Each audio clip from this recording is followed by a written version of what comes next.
दोस्तों, जैसा कि आप सभी जानते हैं कि हर युग में भगवान विष्णु अवतार लेते हैं और अब तक उनके 9 अवतार पृथ्वी पर जन्म ले चुके हैं, जबकि अभी 10वां अवतार बाकी है। यह अवतार है कल्कि अवतार, जिसकी सर्वप्रथम जो अघोरी नूर अनंता जी हैं, उनके द्वारा ये कहा गया है कि 2025 जो है आखिरी कुंभ है और इस कुंभ के बाद फिर कभी कुंभ का आयोजन नहीं होगा और 2030 में कल्कि अवतार होने वाला है। कल्कि अवतार होने से क्या है, सभी दुष्टों का संहार हो जाएगा और फिर उसके बाद क्या है, एक सत्युग का आरंभ हो जाएगा।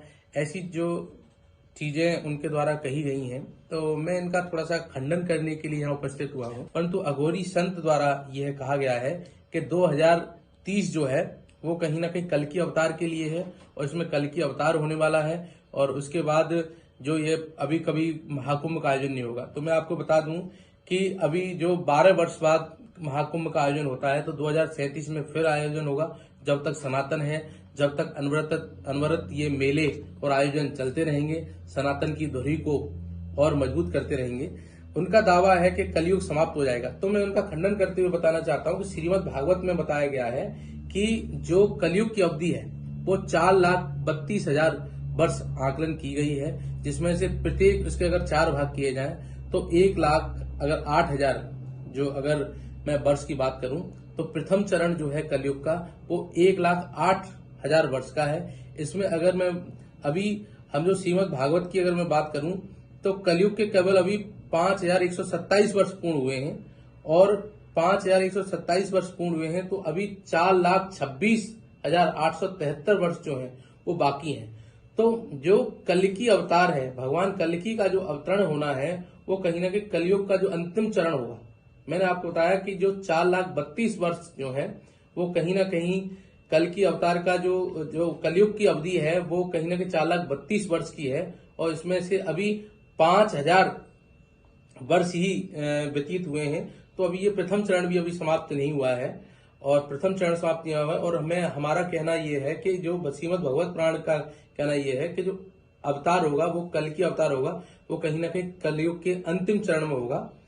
तो अभी उसमें बाकी है। दूसरा उन्होंने कहा कि अगर इन्होंने ये कहा कि अनुसूचित जनजाति में पैदा होने वाले हैं, तो देखिए इसमें भगवान जो है कभी जातीय उसमें हम लोग बांध के नहीं रख सकते, क्योंकि हमारे यहाँ हमारे तो वेदों में ये कल्पना की गई है या वेदों में ये बताया गया है कि मैं ऐसे उस मनुष्य को चाहता हूं जो मनुष्य जो है मस्तिष्क से ब्राह्मण हो, बाजुओं से क्षत्रिय हो, अपनी सोच और उससे अपनी जो कार्य से जो है वो कहीं ना कहीं वैश्य हो और अपने सेवा भाव से शूद्र हो। तो हम तो हमारे वेदों में ये कहा गया है, हमने कभी जाति इस तरह से नहीं बांटी है, हमने कर्मों के आधार पर जातियां बांटी हैं।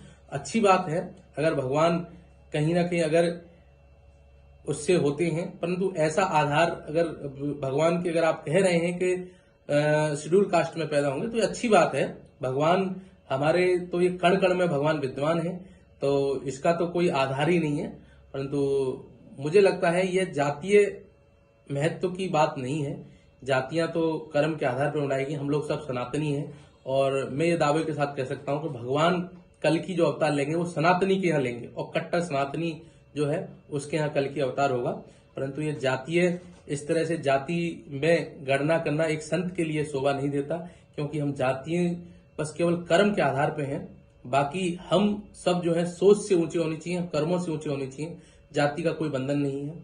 और उन्होंने कहा है कि अगर विज्ञान के आधार पर मैंने आपको बता दी कि कलयुग के केवल इतने ही वर्ष मतलब पूर्ण हुए हैं। एक मैं आपको और बताना चाहता हूं कि श्रीमद् भागवत में एक आ गया है कल्कि अवतार जो है वो संबल ग्राम में होगा और उसमें ये बताया गया है कि उनके पिता का नाम विष्णु यश और माता का नाम सुमति होगा। तो यह एक उसमें होना चाहिए। और तीसरी बात यह है कि जो कलयुग जो है अभी उसके चरण बाकी हैं, अभी प्रथम चरण भी पूर्ण नहीं हुआ है। चौथे चरण में आके कलयुग की कहीं ना कहीं समाप्ति होगी और कल्कि अवतार होगा। और ग्रह नक्षत्र अगर युग प्रवर्तन का विज्ञान की अगर मैं बात करूं तो जब सभी ग्रह मीन राशि में आएंगे तो मीन राशि में आने के बाद ही कल्कि अवतार का एक अवतरण होगा। इसका मतलब यह है कि सूर्य से लेकर जो सारे बार जो नवग्रह हैं वो कहीं ना कहीं मीन राशि में आपके होने चाहिए, जिसमें सूर्य की सूर्य की, गुरु की और मंगल की गणना तो कम से कम ऐसी होनी चाहिए कि मीन राशि में अगर होंगे तो सतयुग का आरंभ होगा।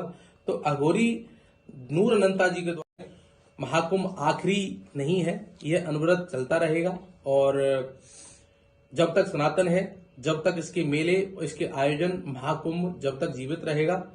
और मैं ये अंत में यही कहना चाहता हूं कि 2030 तक कलयुग समाप्त नहीं हो सकता, क्योंकि अभी 4,26,873 वर्ष अभी शेष हैं और कल के अवतार का समय कलयुग के अंतिम चरण का है। इसीलिए विज्ञान और जो हमारे शास्त्रों के आधार पर यह बात सिद्ध नहीं होती है और भी कई सारी कारण जो हैं, इसमें हम लोग ये कह सकते हैं कि कल्कि अवतार जो अघोरी महाराज के द्वारा बताया जा रहा है, यह कहीं ना कहीं शास्त्रों के द्वारा, विज्ञान के द्वारा दोनों ही असत्य हैं। और मैं संत समाज से अपील करूंगा कि इस तरह की व्यर्थ की भविष्यवाणियां, क्योंकि ज्योतिष जो है वो एक गणित विषय है और गणित विषय जो है वो खगोलीय घटनाओं और कहीं ना कहीं प्रकृति के कुछ नियमों पर आधारित है।